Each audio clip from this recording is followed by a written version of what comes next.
bem-vindos a mais uma palestra nossa sobre o profeta de Khalil Gibran.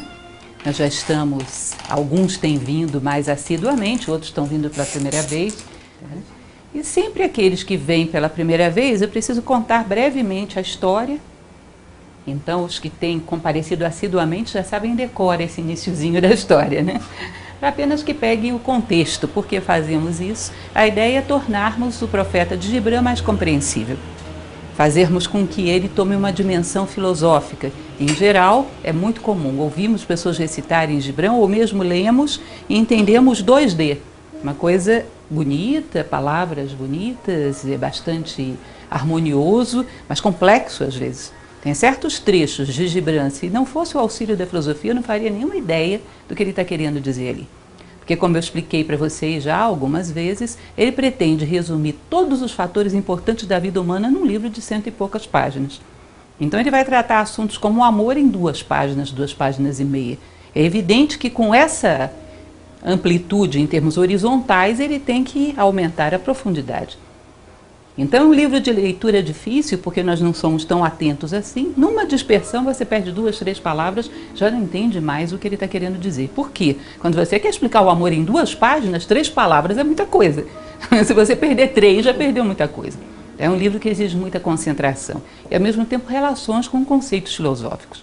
Para quem conhece um pouco mais de Gibran, ele era, além de poeta, um filósofo. E usa muito referências com filosofia, né? Então hoje vamos falar sobre o prazer. Basicamente a biografia que sempre falo para vocês. Nascimento em 1883 no Líbano. Khalil Gibran era um libanês. Seu corpo foi levado para lá e hoje é quase que um herói dentro do Líbano. As pessoas têm uma grande consideração pela figura dele e não é para menos. Para mim, um dos maiores escritores da literatura universal. Tem diversas obras, não apenas O Profeta, mas esse é o livro que o celebrizou. Ele morre em 1931 em Nova York, faz a sua carreira nos Estados Unidos.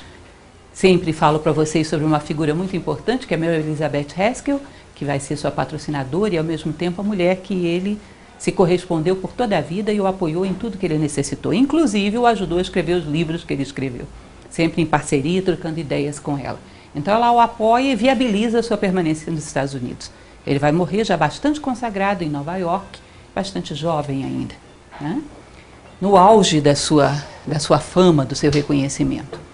Comentávamos também a respeito desse livro, O Profeta, que é a prosa poética, não é propriamente poesia, porque não obedece uma métrica, rima, é prosa poética, porque ele usa palavras e expressões muito belas, com a intenção de ser estético, mas ao mesmo tempo com um conteúdo bastante profundo.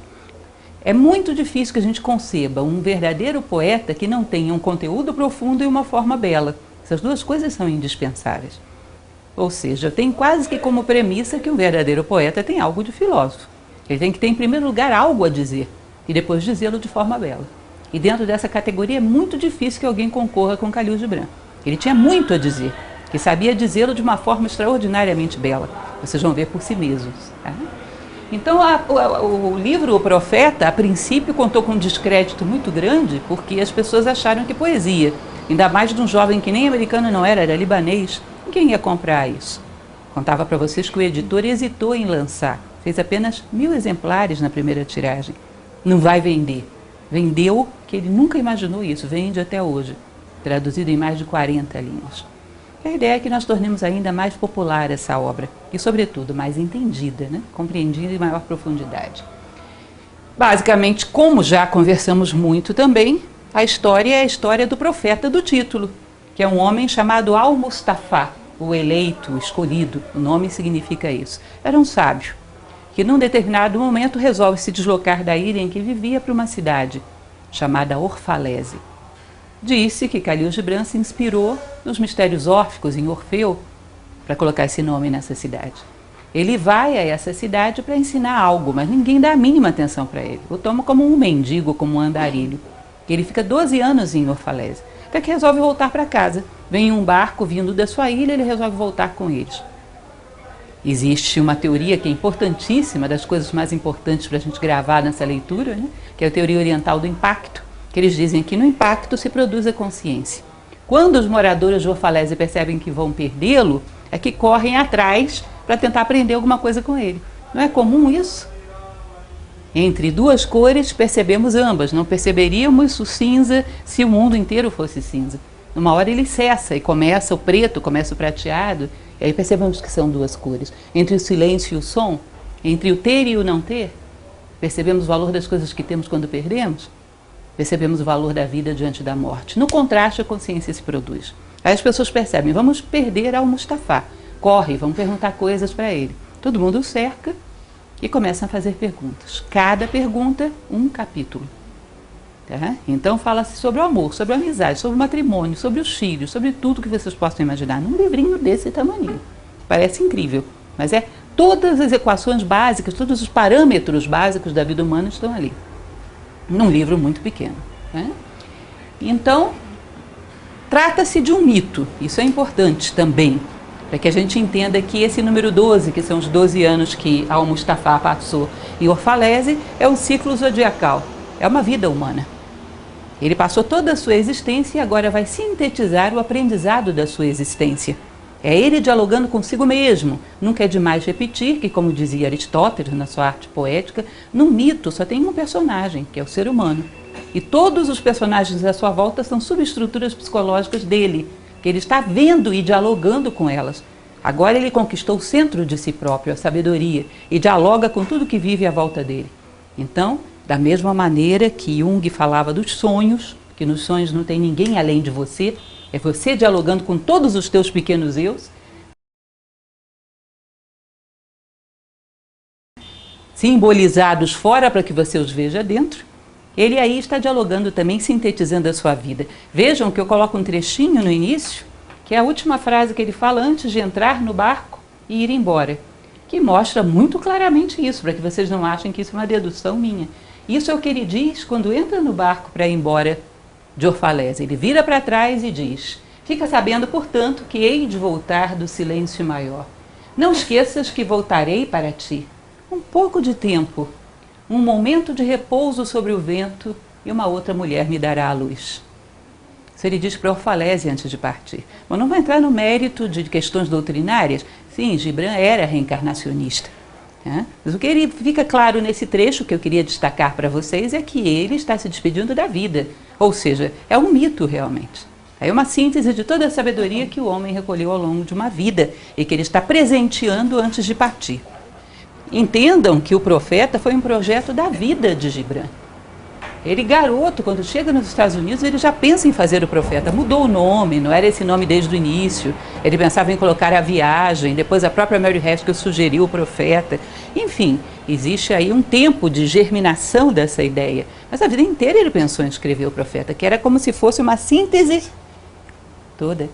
É como se fosse uma síntese de toda a visão dele de mundo. Gibran, de criança, já era uma criança meio diferente. Aí seria, quem sabe um dia, para encerrar essa série, a gente não faz uma palestra só sobre a biografia dele, né?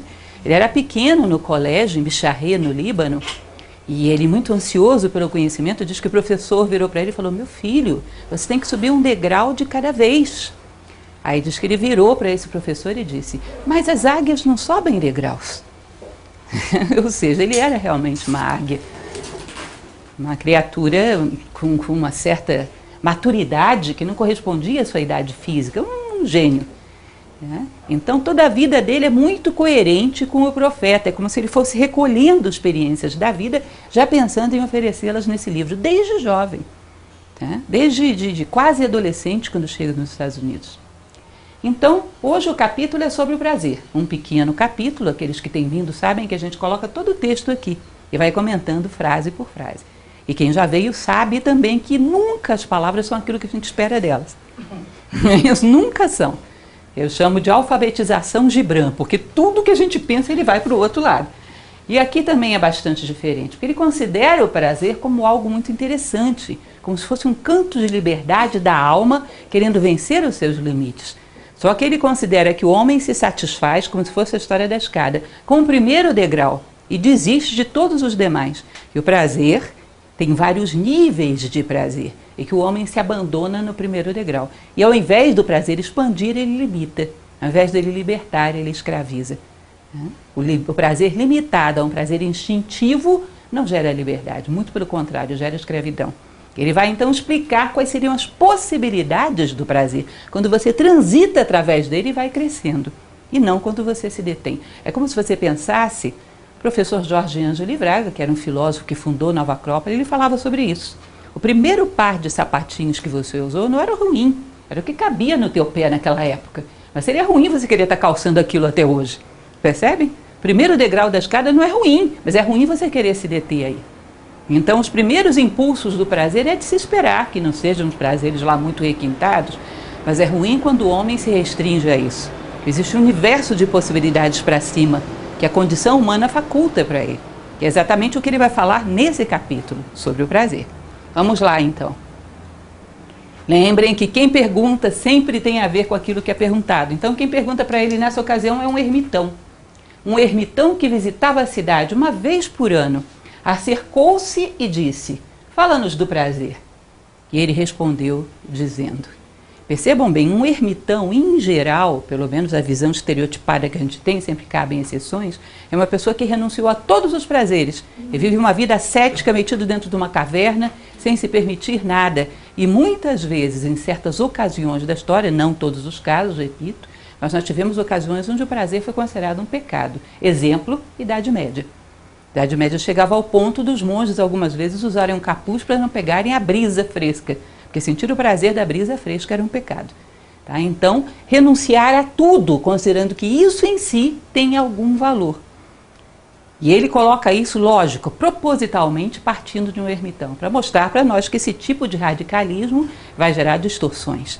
E como se lida com o prazer de maneira humana, né? Então, a renúncia ao prazer é sempre virtude? Entregar-se ao prazer é sempre liberdade? O que é o prazer propriamente dito? É só isso que nós consideramos como agradável? Ou há outras possibilidades de prazeres mais elevados? Ele vai se dedicar a discutir isso. Então, ele vai começar a responder. O prazer é uma canção de liberdade, mas não é a liberdade. É o desabrochar de vossos desejos, mas não o seu fruto. Ou seja, num determinado momento, quando nós começamos a considerar que a roupa aperta o nosso corpo, começamos a nos considerar asfixiados na forma de vida que vivemos. Prazer é um canto de liberdade, eu quero espaço, então eu vou romper limites. Agora, se eu vou romper esses limites e vou ser capaz de conquistar um espaço maior, é outra história. O fato de você arrombar uma porta não significa que você é digno do que tem do outro lado. Tá? Pode simplesmente se deter na violência do arrombamento. E não ser digno do que está no outro aposento. Não chegar lá, não sair do umbral. Ficar eternamente ele vaidoso de ter conseguido abrir aquela porta. Então, o prazer é querer expandir limites, querer quebrar amarras. Mas isso é apenas o primeiro passo. O que vem depois é que vai determinar se isso foi um passo positivo ou não. Nós estamos dentro de um mundo dual, onde as coisas podem ser positivas ou negativas dependendo do que você vai fazer com elas. Não é assim? Isso é uma das máximas da filosofia. Uma faca muito afiada é boa ou má? Depende, é lógico. Na mão de uma boa cozinheira, excelente. Na mão de um cidadão violento, terrível. Não é isso? E aí nós poderíamos ficar a noite inteira falando disso aqui. A inteligência é boa ou má? Vocês acham que Hitler era burro? Era melhor que fosse, não era? Era melhor, com certeza. Um psicopata, um louco, um egoísta desmesurado é melhor que não tenha habilidades. Então, isso é uma das máximas, por exemplo, platônicas, no mundo manifestado, e Kant também fala muito sobre isso. No mundo manifestado, tudo é dual, e o prazer não é diferente. Vamos ver o que você vai fazer com esse canto de liberdade. E a partir daí, vemos se vai te ajudar a crescer ou não. Porque pensem naquilo que falamos de início. Gibran tem uma equação muito filosófica. Para ele, as coisas são boas quando te ajudam a crescer como ser humano. Caso contrário, não. Elas são agradáveis. Bom, são divertidas. É bom quando te ajuda a crescer como ser humano. Tudo mais, muito discutível. Tá? E é exatamente dentro dessa visão que ele vai continuar falando sobre o prazer. É um abismo. O prazer é um abismo, olhando para o cume. Mas não é o abismo nem o cume. É o engaiolado ganhando espaço, mas não é o espaço que o envolve. Falem cá entre nós, sem filosofia, só essa frase, o que a gente faria com ela? Percebam que ele é complexo? Eu fico imaginando o que as pessoas pensam, sem nenhum toque de filosofia, é muito difícil. O que a gente vai fazer com isso? Lembrem daquela frase de Sócrates, só sei que nada sei. Lembrando dessa frase? É a mais famosa de Sócrates. Só sei que nada sei, gente de bom. Chamavam Sócrates de sábio só porque ele disse isso. Que bobagem. Vocês não sabem o nível de sabedoria que alguém tem para dizer só sei que nada sei com honestidade. Eu costumo brincar com os meus alunos e dizer que eu só sei que nada sei porque o Sócrates disse, porque senão nem isso eu não saberia. Porque para pensar, diz para você mesmo, só sei que nada sei. Tem uma vozinha dentro de você que diz, não, que isso, você está sendo modesto, você sabe sim. Fala aí, vai. Com certeza você vai perceber que à medida que vão ampliando os nossos horizontes de ver as possibilidades do universo, você vai comparar com aquele tanto que você tem e vai perceber que é uma imensidade aquilo que você não tem perto daquilo que você tem. Então, se você considera, existe inclusive uma máxima que diz que o intelectual, quanto mais intelectual fica, mais vaidoso é. Um sábio, quanto mais sábio fica, mais humilde é. Se o teu universo é só isso e você sabe tudo isso aqui, você sabe muito. Sei lá, 70%, 80%. Mas se o teu universo é infinito e você sabe isso aqui, você não sabe nada. É proporcionalmente muito pouco. Então, para você dizer só sei que nada sei, você tem que ter vislumbrado o tamanho do que não sabe. Isso é muito. Percebe? Vislumbrar o tamanho do desconhecido é muita sabedoria. Então, uma pessoa, quando começa a perceber o universo, ela está lá embaixo, lá no abismo, e ela olha para cima e percebe a imensidão de coisas que ela pode ampliar a sua consciência, pode crescer, pode expandir, o tanto que a sua vida não precisa ser aquele roteiro repetitivo, o tanto que ela pode crescer, mas ela ainda não cresceu, ela simplesmente viu. Então, o prazer é um canto de liberdade, é um canto de querer vencer limites, mas até agora você só viu os limites, não os venceu de fato. É o engaiolado ganhando o espaço, mas ainda não é o espaço que o envolve. Ou seja, ele se libertou das amarras da gaiola, mas o espaço ainda está todo por ser conquistado. Ele nem levantou o primeiro voo. Na hora que ele levantar é que você vai ver o quão alto ele vai ser capaz de voar. E aí nós vamos julgar se ele é livre ou não. Porque se ele se liberta da gaiola e rasteja, conquistou alguma coisa? Bem, mas não tanto. E muitas vezes pode inclusive esquecer que é um pássaro se começar a rastejar. Pode mais perder do que ganhar. Entendem essa ideia? Então depende do que ele vai fazer a partir da porta da gaiola. Saber se o prazer foi um ganho ou uma perda. Se ele vai para o céu ou se vai para a terra. Sim, na verdade, o prazer é uma canção de liberdade. E de bom grado eu vos ouviria cantá-la de todo o vosso coração. Porém, não gostaria que perdesseis vosso coração no canto. Não gostaria que perdesseis vosso coração no canto. Sabe o que significa isso? Um canto de liberdade que anuncia muito e ousa pouco. Verdade, quando você levanta voo, como eu falei, vai muito baixo. Ou seja, ao invés de conquistar a liberdade, conquista a escravidão dos instintos, aquilo que a gente chama de libertinagem, que é a degeneração da liberdade. Onde eu saio de uma gaiola e entro em outra. Me escravizo pela falta de limites, pelos excessos. Ou seja, o prazer se torna um vício. Já falamos a respeito disso em outras palestras e é importante que a gente perceba isso. Nós não temos um gosto tão bem formado assim, para dizermos tudo o que eu gosto é bom, tudo o que eu rejeito é mal. Quem dera, isso é a definição de Platão de caráter. O bom caráter, bem formado, é aquele que tudo que ele gosta é bom, tudo que ele rejeita é mal. Se eu ficar escravo do agradável, provavelmente não vou crescer com isso, porque o que é agradável para mim nesse momento está longe de ser aquilo que é bom para um ser humano.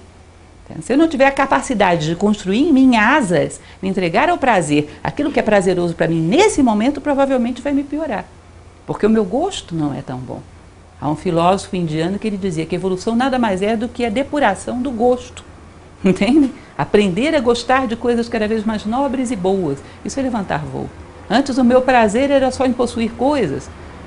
Digamos que agora o teu prazer passa a ser conquistar a condição de ser um fator de soma na vida das pessoas. Antes o meu prazer era só fazer aquilo que é agradável. Agora o meu prazer consiste em também minimizar a dor das pessoas. Vocês percebem que você está depurando o gosto, elevando o voo para níveis mais altos? Agora, é um problema, porque nós consideramos que aquilo que nós gostamos nesse momento faz parte da nossa personalidade. Faz parte do nosso ser, mais do que da nossa personalidade, do nosso ser mais profundo. E não é verdade, é um condicionamento social. Vocês acham que tudo que vocês gostam, vocês escolheram gostar? Se tivessem nascido do outro lado do tempo, do outro lado do mundo, gostariam das mesmas coisas? Percebe que a maior parte delas foram escolhidas por um condicionamento social, tem muito pouco a ver com alguma essência tua. Para você saber quem é você, mergulhar dentro de você e se encontrar, você teria que em cada situação, cada pensamento, cada sentimento, cada coisa que você gosta, desgosta, lembrar da reflexão que você gerou, por que escolheu isso e como construiu esse gosto. Se você tentar descobrir dentro de você cada um dos pensamentos, se são seus, você vai descobrir que não. Cada um dos seus gostos, se são seus, vai descobrir que não. Nós já temos uma clonagem social, onde adotamos um pacote vida. A maior parte das coisas nossas não são nossas.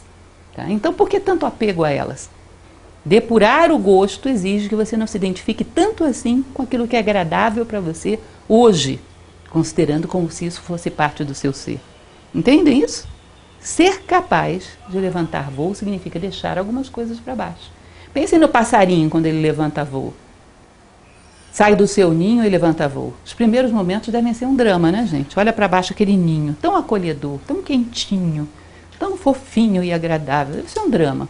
Mas se ele continua levantando voo verticalmente, o ninho não vai ficando uma coisinha de nada lá embaixo e um universo à sua volta? E não vai parecendo uma bobagem ele ter se apegado tanto a tão pouco?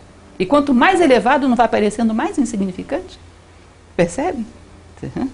Então, a necessidade de qualificar o gosto e conquistar prazeres mais humanos implica em deixar algumas coisas para trás. Lembram da lei da física? Nenhum corpo pode ocupar 2 lugares no espaço. Ou seja, se você quer crescer como ser humano, significa que você vai sair daqui e vai para cá. Então, esse lugar aqui você vai ter que deixar para trás. Você não pode estar aqui e aqui ao mesmo tempo. Despedaça, né? Não tem jeito, as leis da física não permitem. Se você quer crescer, algo vai ficar aqui e você vai vir para cá. Então tem que ter a capacidade de superação de certas coisas que somos hoje, desidentificação. Entendem isso? Então, continuando, ele vai começar a falar um pouco mais disso. Alguns de vossos jovens procuram o prazer como se fosse tudo na vida, e são condenados e repreendidos. Eu preferiria nem condená-los, nem repreendê-los, mas deixá-los procurar. Isso é uma coisa curiosa, né? Vocês vão dizer, nossa, mas como assim? Não vamos condenar nem repreender um jovem que se entrega a prazeres grosseiros, a vícios. Nós, em outra ocasião, na palestra sobre os filhos, eu falava sobre isso. Que a coisa mais educativa que podemos fazer é sermos respeitados e sermos inspiração para aqueles que queremos influenciar. Que a tua opinião vai valer 10 vezes mais do que a de qualquer pessoa que queira empurrá-lo para o vício ou para qualquer coisa desse tipo. Falo porque muitas vezes os pais me perguntam isso. O que eu faço para influenciar bem o meu filho? Faça com que ele te admire. Porque se você é uma pessoa que tem valores que ele admira, a tua opinião vai ter uma ponderação muito maior do que a de qualquer outra pessoa. Mas mesmo assim, existe algo que você tem que considerar, que é o livre-arbítrio. Se o ser humano necessita de uma experiência, esquece. Você pode ir ao limite das suas possibilidades para dar exemplo, para dar referenciais, mas não pode impedir que ele a viva. Tá? Nós temos uma disciplina em Nova Acrópole que nós estudamos, que eu acho muito interessante, uma das que eu mais gosto, que se chama Filosofia da História. Uma coisa que a gente aprende aí é que a história é escrita pela necessidade dos homens evoluírem.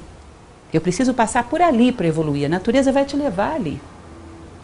Através da filosofia, o que a humanidade inventou? A filosofia é um experimento que nasceu, eu acho que pouco depois dos homens. Porque é difícil você saber, você sabe quando começaram a usar essa palavra. Mas quando o homem começou a questionar o sentido da vida, vocês saberiam me dizer? Deve ter sido muito pouco tempo depois que eles começaram a existir como homens, não é isso? Tá? Então, a filosofia faz com que você possa aprender não através da vivência, mas através da reflexão. E com isso te poupa muitas experiências que poderiam custar uma vida, não é isso? Mas se você tem a necessidade de experiência, você vai ter que ter experiência. Deixa eu tentar explicar isso para vocês de maneira mais clara.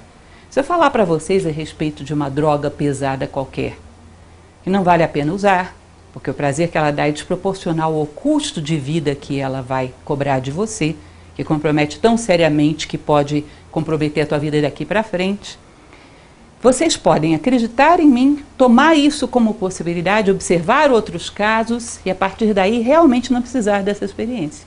E isso vai te fazer ganhar um tempo enorme. Agora imagina se eu falo isso para vocês e vocês pensam, e será? Será que ela não está falando isso porque ela quer guardar para ela e não quer compartilhar comigo? Ah, não sei não. Não sei não. Sabe o que significa? Tenho necessidade da experiência. E se você tem essa necessidade, a natureza é imparcial. Ela vai te levar lá. E o preço que você vai pagar por isso? Não sei. Às vezes muito caro. Aqueles que são pais e mães, tem certas situações, quando a gente conhece, que todo mundo conhece em geral bem os seus filhos, né? A gente chega num ambiente e diz, ih, meu filho vai gostar disso. Meu filho vai gostar de fulano. Meu filho vai fazer não sei o que. Aí dizer o quê? É evidente? Não, simplesmente conheço ele. Então sei das necessidades de experiência, pelo menos algumas sei. Vai ter que passar por ali, não vou conseguir evitar. Percebem isso? É como se a natureza fosse uma grande mãe que providencia aquilo que os seus filhos precisam passar para crescer. Toda ela trama para o crescimento do ser humano, que é impessoal. Necessita viver, vai viver. Então o jovem, às vezes você tenta, através de um monte de repressões, sendo que ele necessita da experiência, impedir que ele a viva. É claro que nós desejamos que todos tenham uma vida o mais saudável possível. Mas às vezes não deixá-lo ir lá é uma repressão que ele vai realizar lá na frente numa intensidade pior. Realizada na data certa, dava para ir e voltar, dava tempo de voltar. Às vezes quando ele se solta dessa gaiola, vai e já tarde demais para voltar. Tá? Inexoravelmente o ser humano só evolui por livre-arbítrio. Ninguém obriga ninguém a crescer. É aquilo que necessita viver. Infelizmente, ou felizmente, sei lá, depende da situação, vai ter que vivê-lo. Tá? Então podemos dar exemplo aos homens em geral, não apenas aos jovens. Mas não podemos mantê-los numa gaiola, porque a evolução é individual. Tá? E a necessidade de experiência é inexorável. Parem para pensar, porque isso é uma coisa que exige reflexão. Alguém que tem uma necessidade de experiência e que a vida castrou. Às vezes a gente vê jovens que se casam muito precocemente para alguma situação complicada e você vê, ainda tem necessidade de experiência, de curtição, de namoro. O que você prevê? Não vai durar isso, ou vai ser muito complicado. Porque ele vai realizar essa experiência. Tá? Não tem como você impedi-la por decreto. Se ele necessita dela, vai vivê-la. E vai gerar problema lá na frente. Uhum. Talvez inviabilize esse relacionamento, talvez crie problemas sérios aí dentro. Ele vai viver essa experiência. Alguém mais maduro percebe? Uhum. Pode falar, Vitor. Mas muitas vezes você tem bastante clareza sobre que determinada experiência não é válida, só que tem uma parte de você que é doida para viver essa experiência. Só que outra parte sua, ela não quer de jeito nenhum. Então, ao mesmo tempo que você tem uma clareza que não é, só que você tem um conflito. E esse conflito faz com que, em determinados momentos, inclusive, essa sua parte inferior, ela convença a outra que aquela experiência é válida. Depois a outra chegou, opa, não é válida. E fica muitas vezes nesse conflito. Você vai, você tropeça, você cai, você volta. Uhum. Você vai perceber, tem um filósofo, que agora não me recordo o nome, que ele diz, conflito, teu nome é ser humano. Já ouviu falar dessa história? Sempre vamos ter um conflito. Imagina uma virtude que você tenha, Vitor. Falar, por exemplo, uma pessoa que dominou a preguiça. Uma pessoa que você conheça, que você diga, essa eu tenho certeza, não é preguiçosa. Você acha que uma pessoa que não é preguiçosa, a voz da preguiça não existe dentro dela? Existe. Não vai deixar de existir nunca. Nunca. Até a morte vai estar ali. Mas por que ela não é preguiçosa? Que a voz da preguiça se manifesta, ela reconhece imediatamente e reage. Ela estabeleceu um domínio consciente sobre isso. Ela viu e dominou. Mas não pensa você que ela matou a preguiça. É a história dos alquimistas medievais, que eles diziam que a evolução humana é a obra em negro, desce lá nos infernos da consciência, vê todos os bichinhos que vivem dentro de você. A obra em branco, que não é matar os bichinhos, é domesticá-los. E a obra em vermelho, que é a elevação da consciência. Uhum. Preguiça sempre vai existir dentro de você. E se em algum momento fraquejar o teu caráter por alguma circunstância de vida, ela pode prevalecer. Uhum. Existem associações mentais, valores que a gente assimila, que faz com que a gente reaja imediatamente a certas vozes. Você sente que é preguiça, reage imediatamente, porque eu já aprendi a dominar isso. Eu tenho asco dela, como se fosse um inseto pousado na minha pele. Eu vi, eu tiro imediatamente. Uhum. Mas você não acha que os insetos vão parar de pousar? Uhum. Então, eternamente dentro de nós vai haver todas as vozes. Aliás, dizer uma coisa para vocês, que não sei se vai ser uma má notícia, uma quinta-feira calorosa como essa, dizem as tradições egípcias, por exemplo, que todas as vozes do universo existem dentro de nós. Aliás, Platão também fala, né, do microcosmos. Todas as vozes do universo estão representadas dentro de nós. Só tem a dupla possibilidade, as que você viu e domina e as que você não viu e estão te dominando. É a questão do consciente e do inconsciente de Jung, né?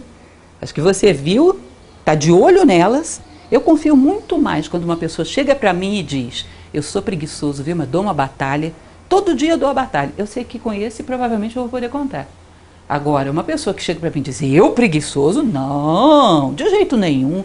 Coitado, vai levar uma surra na primeira prova. Primeira prova que a vida colocar, ele não vai levantar da cama. Percebe? Porque não está consciente, não vai ter como se prevenir. Criar estratégias.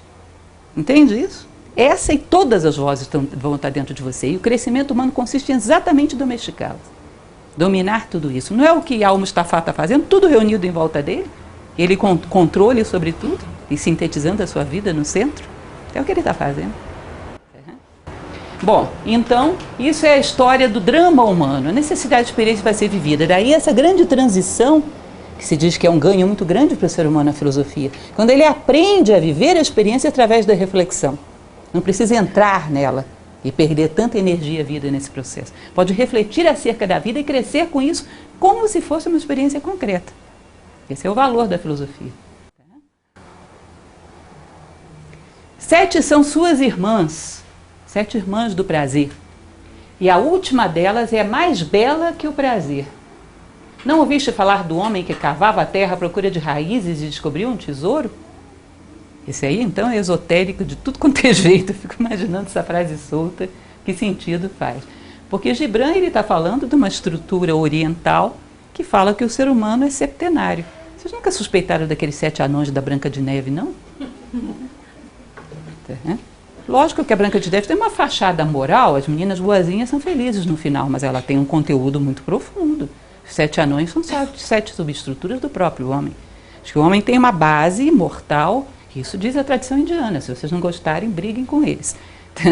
Uma parte mortal, que é a parte física, a energia que percorre o corpo físico, as emoções e essa mente mais concreta, que resolve os problemas da vida. E uma parte espiritual, que seria composta por uma mente pura, totalmente altruísta, por uma parte que eles chamam de intuição e por uma parte que eles chamam de vontade, a determinação no homem. Então ele teria essência e aparência. Vocês vão ver que essa parte de cima é representada na Índia por um triângulo, no Egito por uma pirâmide, entre os celtas por um cone, em várias religiões por uma trindade, sempre associada ao número 3. E aqui embaixo eles chamam de quaternário, associado a um quadrado ou a um cubo, que quando você desmonta vai dar uma cruz cristã, né? A crucificação está preso na matéria. Enfim, esses 2 mundos. E se diz que cada um desses mundos tem um tipo de prazer que lhe é próprio. E quanto mais você sobe, mais elevado e depurado é o prazer. Imaginem vocês o seguinte, se Platão quisesse ter o prazer de tomar um delicioso sorvete da Saborella, ele teria, no tempo dele não tinha Saborella, mas ele teria. Agora, Platão tinha prazeres de contemplar as ideias, de refletir sobre as raízes da vida e encontrar as raízes da vida. De refletir sobre o bem, sobre o amor e entender o que é o bem e o que é o amor. Se eu quiser ter isso, eu posso? Agora, nesse momento? Não, não tenho nível para isso. Não vou chegar a um nível de divisão de Platão assim de uma hora para outra, que nada dá saltos. Isso é uma caminhada muito longa, entendem? Então ele tem acesso a todos os prazeres aqui de baixo, mas tem também os lá de cima. O homem que não tem o nível que tinha Platão tem acesso aos lá de baixo, aos lá de cima, não. Agora percebam, quem é sábio tem acesso a todos os prazeres, mas prefere os de cima. Por que será? Eles não são bobos, são sábios. Deve ser porque os lá de cima são melhores, né? Evidente. Porque se eles preferem os prazeres mais sutis, deve ser melhor. Eles não são bobos, são sábios. Então, como se você tivesse uma casa de 3 quartos e pudesse transitar nos 3, e aqueles que não têm tanta sabedoria, 1 quarto, 2 quartos. O sábio, os 3. Explora todas as possibilidades do ser humano. Que os prazeres mais elevados do homem, lá de cima, dos níveis mais espirituais, em algumas tradições são chamados de glória. Porque como eles são espirituais, eles não dependem do corpo. É um estado de realização onde o ser humano não depende de nada para estar feliz e estar sentindo prazer. Vocês conseguem conceber isso? Vocês já devem ter ouvido falar quando queimaram Joana d'Arc. Que ela tinha uma expressão de êxtase no rosto. Olhava para o céu como se estivesse vendo Deus. Acho que alguns padres perderam a razão. Ficaram enlouquecidos. Porque viram que estavam queimando alguém muito especial. Ela não sentia o fogo. Ela entrou em estado de êxtase. Vocês já devem ter ouvido falar de místicos que fizeram grandes sacrifícios, que andavam e estavam com os pés espedaçados e ainda assim estavam num estado de glória, porque estavam cumprindo com a sua missão. Homens que o corpo físico estava muito mal e eles estavam em êxtase. Esses grandes seres da história, grandes heróis. O que significa sentirem esse tipo de prazer que é chamado de glória? É um prazer que não depende do corpo físico. Entendem? O corpo físico pode estar no estado que estiver. Ele está lá em cima, depende da essência, não depende da aparência. Diz que é a mais bela das 7 filhas. É o prazer lá de cima da nossa essência espiritual. De todos os prazeres que uma estrutura humana pode dar, o mais elevado diz que é o mais saboroso. É o que mais dá plenitude. Vocês percebem que quando a gente começa a descolar aqui de baixo e começa a ter um pouquinho de prazeres mais elevados, a gente já percebe isso. Quer ver um? O prazer do dever cumprido. Você às vezes não está exausto. O corpo está dizendo, estou morto. Mas tem algo dentro de você dizendo, puxa, não é que eu consegui cumprir minha missão. E aquela satisfação, aquele calor interno, né? Fiz o que eu devia. Às vezes o corpo não está concordando com aquilo, mas você dentro está num estado, é a satisfação do dever cumprido. É um pouquinho de glória que a gente consegue sentir. Que já vem de uma mente que gosta de fazer aquilo que é humano, ainda que o corpo não quisesse. Entende? Vocês já tiveram esse tipo de discussão interna? Onde o teu corpo diz para você, não vai não. Ah, que isso? Deixa disso. Deixa para lá, não vai não. Aí você vence aquela limitação, vai e faz. E aí no final é interessante porque fica aquela divisão. Algo em você se realiza e algo se queixa. Mas aquilo que se realiza é muito superior àquilo que se queixa. Está a ponto de às vezes você nem perceber as queixas. É irrelevante, você fica bem. Tá? Meu corpo está cansadíssimo, mas eu estou ótimo. Já sentiram isso? Isso é normal? Isso é do nosso nível? Imagina isso extrapolado para o que o Gibran chama do 7º nível, da 7ª irmã. Diz que no fundo nós estamos procurando as raízes da vida, cavando para procurar as raízes da vida. E a raiz mais profunda da vida é a essência humana. Vocês já ouviram falar da árvore da vida? Inclusive, se diz que nas tradições antigas a árvore de Natal era assim. Se vocês quiserem seguir a ideia na casa de vocês nesse Natal, ela era de cabeça para baixo. As raízes ficavam no céu e os ramos na terra. Ou seja, toda ramificação era o universo manifestado. Aquelas bolinhas são os planetas do universo manifestado. Mas as raízes ficam em outro território, que é o plano espiritual. De lá é que vem toda a seiva, vem toda a vida. E diz que no fundo todos nós estamos remontando esse tronco, tentando encontrar as raízes da vida. O sentido de tudo isso. Quem sou eu, de onde venho, para onde vou, o que se espera de mim como ser humano. Nós estamos cavando, tentando encontrar as raízes. E a raiz mais profunda se diz que é essa. Um sentimento de glória, de realização, de plenitude, por correspondermos exatamente àquilo que se espera de um ser humano. Tá? Sentimento de coincidir consigo mesmo, de identidade. Tá? Então, quando nós nos contentamos com a primeira irmã, com a segunda, com a terceira, nem suspeitamos a 7ª. Então, muitas vezes, nós nos contentamos. Aliás, tem uma frase muito bonita do próprio Jung, que ele dizia o seguinte, que o homem do nosso século, que tanto fala de economia, é um esbanjador, esbanjo mais precioso, o espírito. Percebem? Ou seja, se contenta com tão pouco, podendo ter tanto. Prazeres muito maiores. E alguns de vossos anciãos recordam seus prazeres com remorso, como se fossem erros cometidos num estado de embriaguez. Mas o remorso é o escurecimento da alma e não o seu castigo. Deveriam antes recordar seus prazeres com reconhecimento, como recordariam uma colheita de verão. Todavia, se acharem conforto no remorso, deixemos-los se confortarem. Se vocês entendem essa ideia, uma travessura que você fez quando era criança, feia, subiu a árvore, caiu, quebrou a perna, tá bom, naquela época a mãe brigou, o pai brigou, foi aquela confusão, mas depois, 20 anos depois de você olhando para aquilo, 30 anos, sei lá quantos anos depois, não é divertido? Puxa, aquela foi boa, hein? Doeu, mas olha, aquela goiaba valeu a pena. Aquela foi divertida, e lá de cima era sensacional ver lá de cima. Enfim, passou muito tempo, quando a gente vê aquelas nossas tentativas de prazer, aquelas nossas aventuras que deram errado, a gente quebrou o nariz no chão. Tá bom, mas eu estava buscando. Naquele meu limite de infantilidade não dava para mais do que isso. Quando a gente começa a se crucificar por todos os erros que cometeu, isso significa em geral uma coisa, medo. Eu acho que essas coisas significaram algum tipo de pecado, de erro, e isso pode me comprometer, e enfim, às vezes o medo da morte que está se aproximando, ele está falando de anciãos, né?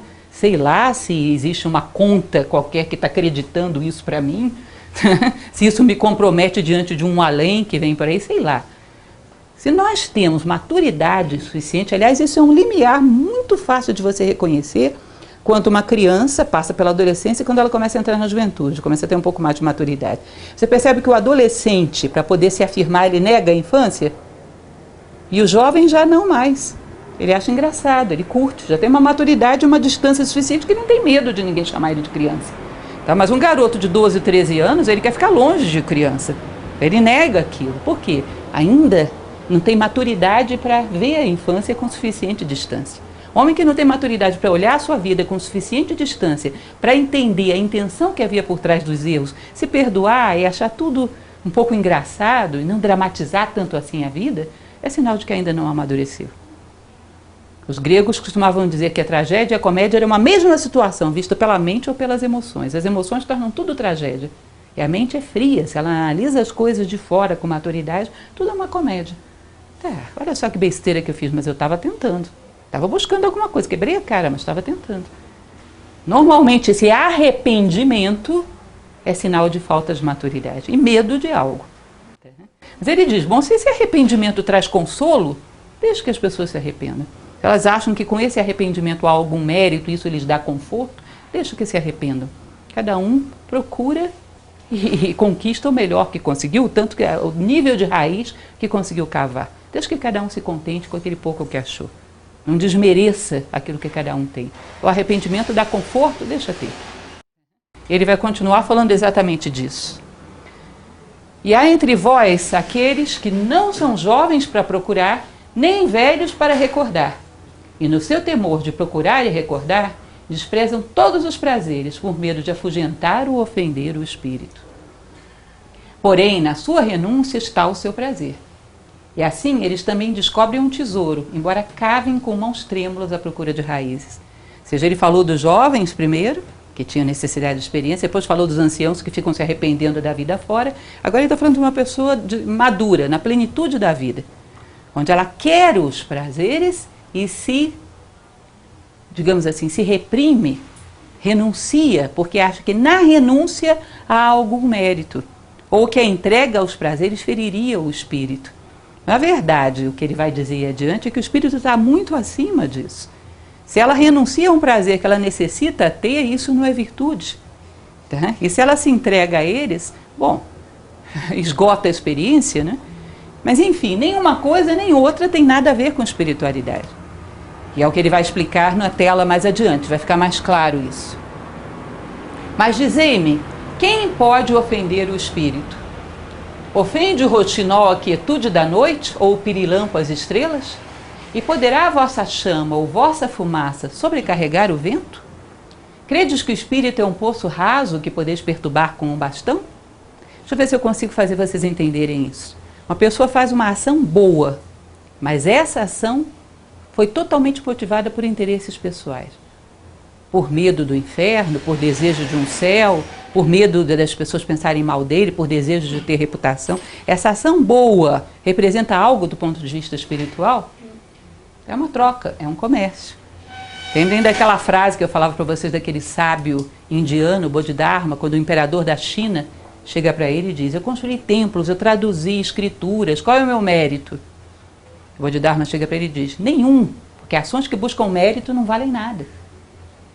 Então, se eu faço ações boas buscando mérito, a única coisa que eu vou ter são esses méritos próprios desse plano. Espiritualidade eu não vou desenvolver assim. Já falamos bastante sobre isso, que eu falei para vocês que todas as coisas mais belas da vida humana, se tem interesses em jogo, elas deixam de ser. Lembram? Amor. Eu amo o fulano. Por quê? Porque ele ganha bem. Você já viu o salário dele? Não é amor, é investimento, né? Eu sou super justa. Por que você foi justa? Porque essa pessoa tem um bom cargo, ela pode me beneficiar. Não foi justo, você está fazendo campanha eleitoral. Qualquer coisa nobre não pode ter interesses materiais, porque senão ela perde a sua nobreza. Então as ações nobres para a terra só conquistam méritos na terra. E as ações não nobres vão gerar nuvens que te impedem de ver o espírito, mas não vão afetar o espírito. Você não deixa de ter algo de espiritual porque você cometeu um monte de besteiras na vida. Simplesmente você gerou nuvens que te atrapalharam vê-lo. Mas as nuvens não voam tão alto assim. Se vocês lerem um dia um livro lindo que se chama o Fédon, de Platão, que mostra Sócrates condenado à morte e sendo entrevistado pelos seus discípulos esperando a execução, tá? Tem um momento que ele diz: cada coisa se destrói por aquilo que é próprio. A ferrugem destrói o ferro, o mofo destrói o pão, a doença destrói o corpo. Se você não for destruído para algo que é próprio desse plano, não vai ser destruído por mais nada.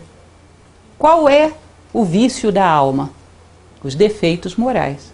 Mas uma pessoa não perde a alma porque tem defeitos morais. E se ela não perde a alma por causa disso, não vai perder por nenhuma outra coisa. Então a alma não pode ser perdida. Entendem isso? A ferrugem destrói o ferro, a ferrugem não afeta a alma nem o corpo. E se o mal que é próprio do ferro, que a ferrugem não o destrói, não vai ser outra coisa que vai destruí-lo. Então as coisas que fazemos certas ou erradas em nome da terra só afetam a terra. Não pense que alguém vai perder algo de espiritual porque fez ações interessadas nem para o bem nem para o mal. Não vai tão alto assim. Entendem isso? Não chega a afetar nada de espiritual. O que se faz em nome da terra, resume-se à terra. Vocês vão ver que existe, alguns de vocês já viram as antigas cartas do tarô egípcio? Tem uma carta que todo mundo tem medo, que é a morte. O tarô egípcio não era para prever o futuro, para começo de conversa, tá? Era para autoconhecimento. E tem um monte de pedaços de corpos humanos que afloram assim da terra, mãos, pés, cabeça, e a morte vai como a foice, ceifando aquilo. A gente diz que coisa horrorosa. Não, aquilo significa, aquilo que você levou acima da terra é o que sobrou de você na morte. Se você teve pensamentos nobres, isso aflora acima da terra. É isso que a morte vai recolher. Se teve ações nobres, é uma mão que aflora acima da terra. A morte vai recolher isso. Ou se andou por caminhos da sabedoria, é um pé que aflora acima da terra. A morte vai recolher. Agora, se tudo for em nome da terra, nada aflora. Entende? E nada vai sobrar na morte. Esse livro que você está lendo, Bardo Todó. Quando se perde o corpo físico, só sobra aquilo que não foi feito em nome dele.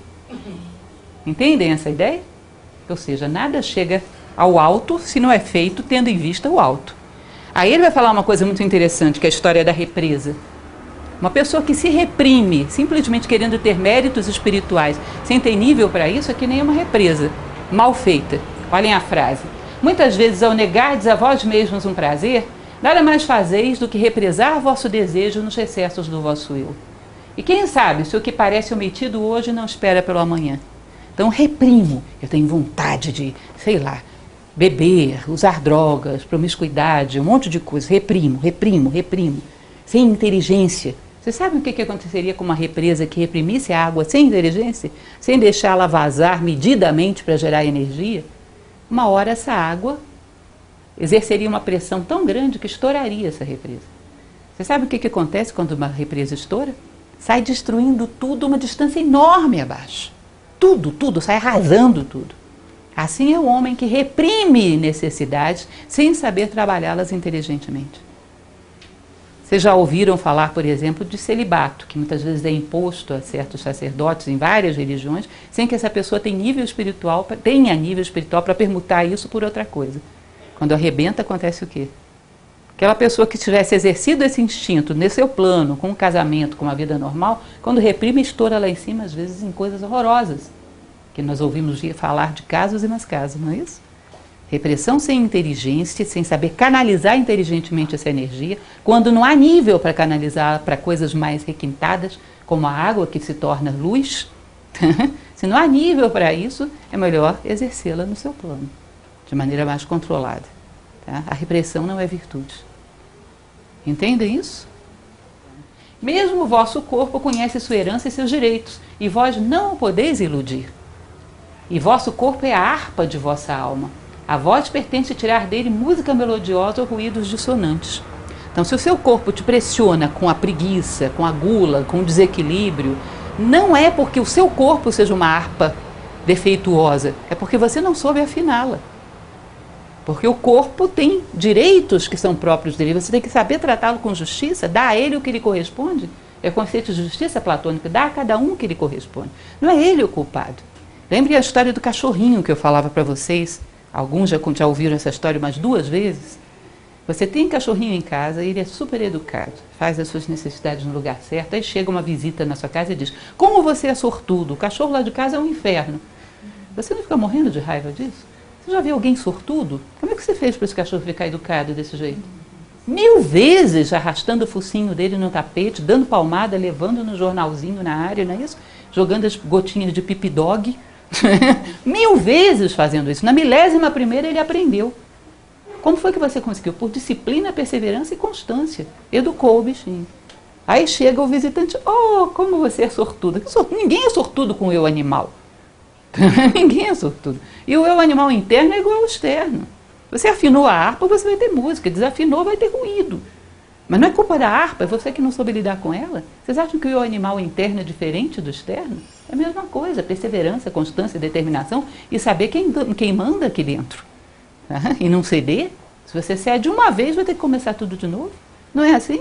Quem tem cachorrinho sabe do que eu estou falando. Eu sou doutora nesse assunto. Então, o corpo sabe o que lhe corresponde. E sabe quando você está sendo justo ou injusto com ele. Não é culpa dele. É você que não soube cuidar bem da sua harpa. Não soube dominá-la. E agora vós perguntais em vosso coração: como distinguiremos o que é bom no prazer do que é mal? Como eu vou distinguir o que é um prazer grosseiro, que está mais para um bichinho, mais para o cachorrinho do que para um ser humano, do que é próprio meu? Ou seja, aquele conceito que eu sempre falo para vocês de inteligência, inteligere, escolher dentre tudo que tem dentro de mim, quem sou eu, o que é próprio meu, o que me corresponde como ser humano. Inteligência é saber escolher, discernimento. E a máxima inteligência é escolher dentro de você quem é você e quem não é. Ou seja, a identidade. Que é exatamente como ele vai finalizar. E depois os vossos campos e pomares. E lá aprendereis que o prazer da abelha é sugar o mel da flor. Mas que o prazer da flor é entregar o mel à abelha. Quando a abelha é a abelha, a flor é a flor, as duas se harmonizam, se completam. Cada uma faz o que lhe corresponde e o papel dela se encaixa, se harmoniza. Como se o universo fosse um grande quebra-cabeça. Quando cada coisa ocupa o seu lugar, tudo encaixa e entra em fluxo, entra em harmonia. Lembrem que eu dizia para vocês que sagrado é a função de dar sentido. Quando as coisas ocupam o seu lugar no universo, elas se sacralizam. Elas se harmonizam com o todo. Isso é cosmos. Se não é caos, as peças todas fora do lugar. Então qual é o segredo de encontrar o prazer que te é próprio? Seja humano. Assim como a abelha é abelha e a flor é flor. Pois para a abelha uma flor é uma fonte de vida, e para a flor uma abelha é uma mensageira do amor. E para ambas, a abelha e a flor, dar e receber o prazer é uma necessidade em um êxtase. Elas se complementam, elas se harmonizam. A natureza fez os seres de maneira tal que quando cada um é o que lhe corresponde, tudo encaixa. O atrito é sinal de que existe alguma deformação em alguma das peças desse quebra-cabeça, que não está querendo encaixar. Problema de identidade. E por fim, povo de Orfalese, nos vossos prazeres, imitai as flores e as abelhas. Você já tenha prazeres humanos, que você vai ver que você não vai entrar em conflito com nada na natureza. O prazer de ter sentimentos profundos, o prazer de ser capaz de perceber ideias profundas, ter reflexões, ter ideias próprias, o prazer da fraternidade, da justiça, tantas coisas maravilhosas da imaginação, da criatividade, da inteligência.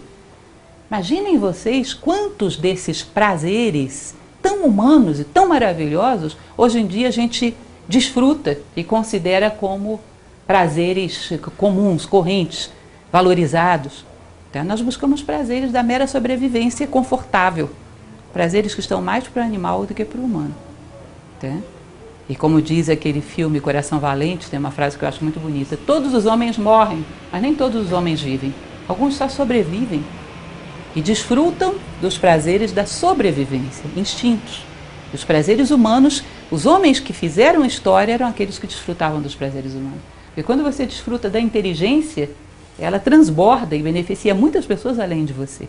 Isso é próprio das características humanas. Elas transbordam e beneficiam toda a humanidade, te tornam referencial. Imaginem vocês, toda uma vida sem abrir essa porta que nos conduz ao potencial humano, sendo que lá temos o que temos de mais precioso, está lá dentro. Sentimentos tão profundos que atravessam toda uma vida. Discernimento tão profundo que é capaz de ver a raiz das coisas. entender as ideias, criar ideias, vê-las com clareza, inovar, harmonizar, construir. Tudo isso é humano e tudo isso dá prazer. E nós abdicamos disso, só pelos prazeres da sobrevivência. Entendem isso? Isso é uma das coisas que vocês vão ver se um dia lerem, e eu torço para que leiam, a República, que é o livro principal de Platão. Ele diz que existem prazeres de todos os níveis de vida. Então, se você me traz uma flor murchinha aqui, eu coloco ela no sol, boto um pouquinho de água nela, e ela fica verdejante, bonita, é o prazer da flor. Se você está triste, não adianta eu te dar um copo d'água e te colocar no sol. Você vai ficar bronzeada, hidratada, porém triste. Porque o prazer da flor não é igual ao teu, você é um ser humano. Tá? E você tem que encontrar qual é o prazer que dá sentido à tua vida, que te realiza como ser humano, nem como flor, nem como animal. Tá? E isso sacraliza a vida. E é isso, hoje ficamos por aqui, assim termina.